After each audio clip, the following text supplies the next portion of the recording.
Nou goeie, ik ben Griet Wiersma en ik doe voor de tweede keer mee met het Fries dicté. Ja, ik ben heel benieuwd hoe het gaan zal. Ik verwacht zie toch wel dat ik wel redelijk Friese taal onder de knibbel haast, zeg maar. Dan natuurlijk mooi aan het Fries dicté.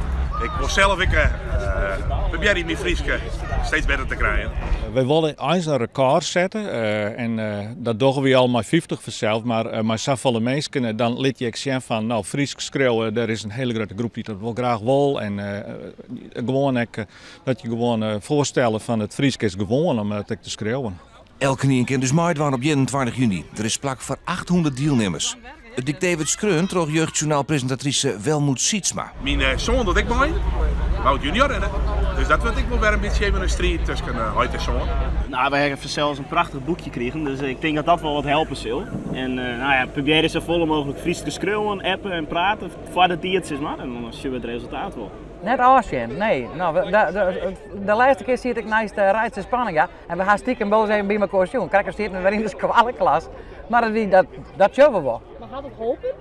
Nee, want dit maakt ze beide zelf fouten.